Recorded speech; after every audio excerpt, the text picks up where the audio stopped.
Shinran's conception of means. The significance of Shinran's delineation of provisional paths has been the subject of debate in traditional Shin studies, and some scholars have asserted that these paths are presented solely as foils to set off the true path with greater distinctness, or that they are taught merely as admonitions, in order that such teachings be rejected. Such an understanding, however, tends to revert to Honen's depiction of the process of, quote, abandoning other practices and establishing the path, and its abstractness may fail to recognize the penetrating reflection on the nature of the self and on Amida's compassion implied in the descriptions of the provisional teachings. Shinran clearly asserts that the transformed lands are, like the true Pure Land, manifested as results of the fulfillment of the primal vow. They are means devised by the Buddha to save sentient beings. The provisional paths, then, are not mere expedients to be rejected conceptually, but manifest the wisdom and compassion of the Buddha, who perceive their necessity in the nature of human beings. They cannot be dismissed as simple fictions. It appears that views of the provisional paths as essentially without substance emerged early among Shinran's followers, for we find them refuted in A Record in Lament of Divergences, which states, quote, next, people who discriminate good and evil acts and consider them aids or hindrances to birth, interposing their own calculation, do not entrust themselves to the inconceivable working of the vow. Even though they lack the mind of entrusting, they will be born in the borderland or the womb palace, and in the end will attain birth in the fulfilled land by virtue of the vow that beings ultimately attain birth. Close quote.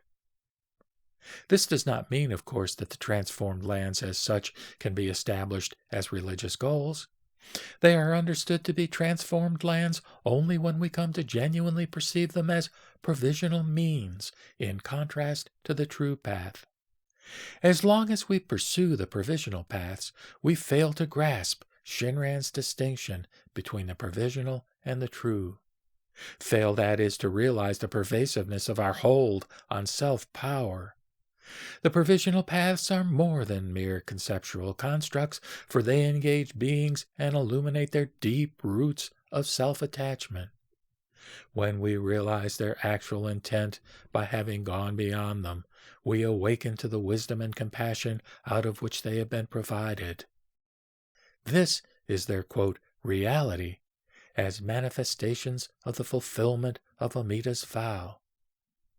The dual nature of provisional paths, as paths adapted to the self-attachment of beings and as paths meant to lead beings from that self-attachment to the true entrusting of themselves to the primal vow, is revealed in two ways. First, the sutras underlying the two types of provisional paths are shown to hold both explicit and implicit meanings. The discussion is framed in two questions and answers, in which Shinran seeks to demonstrate that first the Contemplation Sutra and then the Amida Sutra may be read in two ways. Literally or explicitly, they teach self-power practices, contemplation and good acts, or endeavor in reciting the name. But they also both include passages that express implicitly the true intent of the sutras, which is identical with that of the larger sutra. Second, provisional paths and the true Pure Land way are viewed as forming three stages of a process which culminates in the realization of Shinjin. Shinran's basis for this formulation is personal and biographical, and he speaks of undergoing the transformative experience of passing through the three stages in order. His delineation of this process, known as the conversion or, quote, turning through the three vows, 19th to 20th and then to the 18th, reveals the concrete foundation upon which his entire articulation of the provisional path rests. His exposition does not, however, assert any doctrinal necessity for all practicers likewise to enter and then abandon the first two stages.